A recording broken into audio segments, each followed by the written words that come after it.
Hello everyone, मैं doctor Ajit Singh. आज मैं बात करूंगा डेंगू के बारे में। डेंगू कहें या डेंगी कहें, डेंगू एक वायरल इन्फेक्शियस डिजीज़ है जो कि एक एडिस मॉस्किटो के काटने से ये होता है। ये ज़्यादातर ट्रॉपिकल एंड सब ट्रॉपिकल एरियाज़ में पाए जाते हैं। Around 400 million people are affected by dengue in every year, in which approximately 40,000 people are dead in every year by dengue virus, by dengue। अब मैं बात करूँ इसके कॉज के बारे में। क्या इसका कॉज है? इसका मेनली एक ही कॉज है, एडिस मॉस्किटो के काटने से, बाइट करने से ये फैलता है या होता है। जिनमें से जो कि डेंगू वायरस है, they are mainly 4 types of dengue virus, जिनमें से which most common aegypti Aedes mosquito.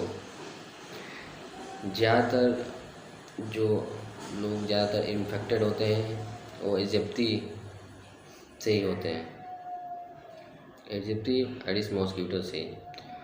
अब मैं बात करूँगा इसके मोड ऑफ स्प्रेड के बारे में। मोड ऑफ स्प्रेड में ये डेंगू कैसे फैलता है। जब भी कभी एडिस मॉस्किटो किसी इन्फेक्टेड पर्सन को बाइट करता है, डेंगू से इन्फेक्टेड पर्सन को बाइट करता है, तो बाइट करते टाइम ये ब्लड के साथ साथ वायरस सक कर लेता है। अब ये इसके बॉडी में वायरस रेप्लिकेंट होते हैं, और रेप्लिकेंट होने के बाद ये इन्फेक्टेड हो जाता है।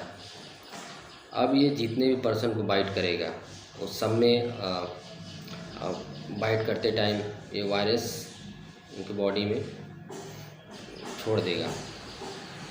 इनमें से मैक्सिमम जो पेशेंट होंगे, जितने वो काटेगा उसमें मैक्सिमम पेशेंट होंगे वो इन्फेक्टेड हो जाएंगे।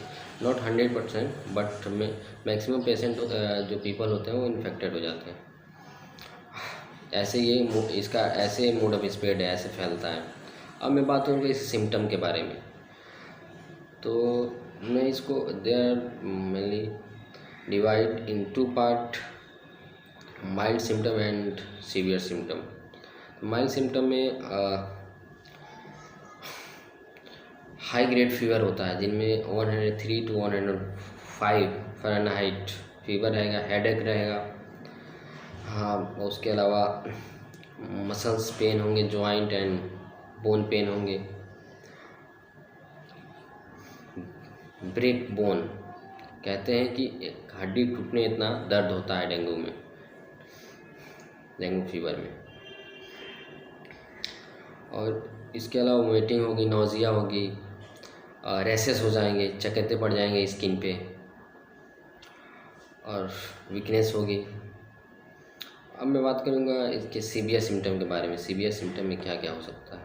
सीवियर कोलिक पेन होगा, पर्सिस्टेंट वोमिटिंग, लगातार उल्टी होगी, bleeding from gums and nose, नाक से गम से ब्लीड हो सकता है, और ब्लड आ सकता है यूरिन में, स्टूल में, वोमिट करते टाइम भी ब्लड आ सकता है। और क्या होता है, शॉर्टनेस ऑफ ब्रीथ भी हो सकता है, और रेस्टलेसनेस होगी उसको। अब मैं बात करूँगा इसे कॉम्प्लिकेशन के बारे में। कॉम्प्लिकेशन में क्या क्या हो सकता है।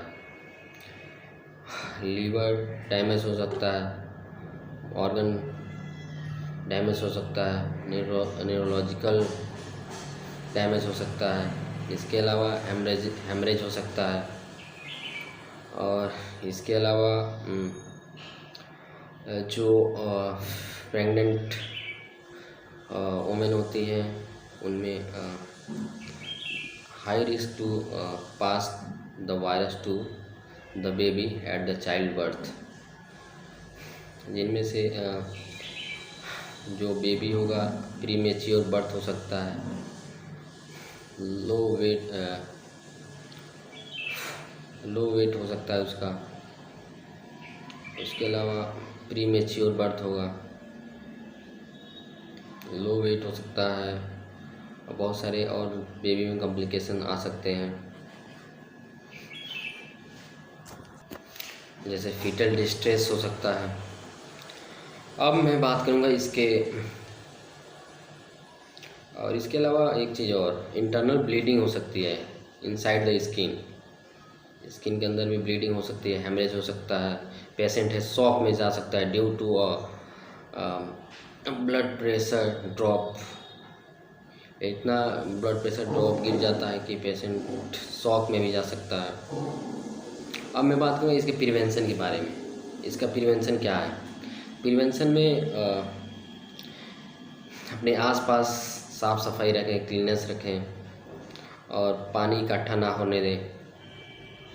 पोर्ट्स में हमेशा पानी चेंज करते रहें और आसपास पानी को इकट्ठा होने से रोकें, हमेशा साफ़ सफाई करते रहें। इसके अलावा मॉस्किटो रिपेलेंट यूज़ करें स्किन पे, फुल स्लीप क्लॉथ वियर करें, पहने। उसके अलावा मॉस्किटो नेट यूज़ करें। ये सब इसके प्रिवेंशन है। अब मैं बात करूँगा इसके ट्रीटमेंट पार्ट के बारे में। ट्रीटमेंट पार्ट के बारे में बात करने से पहले इसके हम डायग्नोसिस के बारे में बात करेंगे। इन्वेस्टिगेशन में इसमें क्या क्या जांचें होती हैं जिससे पता चलता है कि हाँ डेंगू है। डेंगू है तो कौन सा वायरस है डेंगू में, जिनमें एक CBC होता है नॉर्मल। उसके अलावा non structural protein NSA-1 test होता है, जिसमें IgG IgM और PCR टेस्ट भी करते हैं।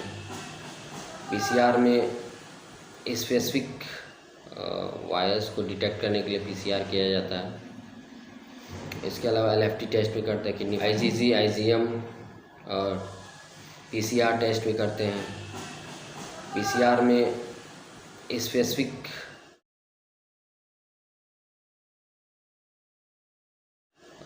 वायरस को डिटेक्ट करने के लिए PCR किया जाता है। इसके अलावा LFT टेस्ट भी करते हैं, किडनी फंक्शन टेस्ट।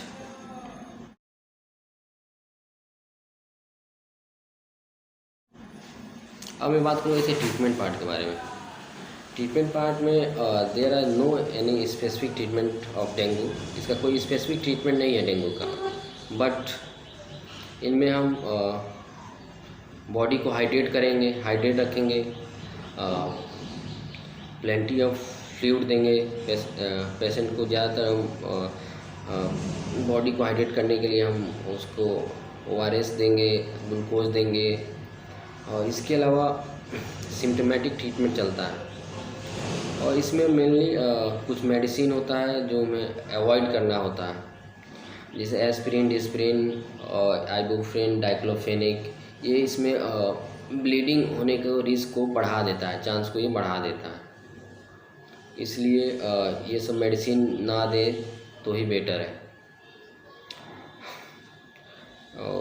बस हाइड्रेट रखें। और इसके बाद इसके अलावा अगर पेशेंट रिकवरी नहीं होती है, पेशेंट में सिम्टम और बढ़ जाते हैं, जो वोमिटिंग है, पेशेंट होता लगातार हो रहा है और ब्लीडिंग भी हो रहा है, तो हमें हॉस्पिटलाइजेशन करने की ज़रूरत होती है पेशेंट को।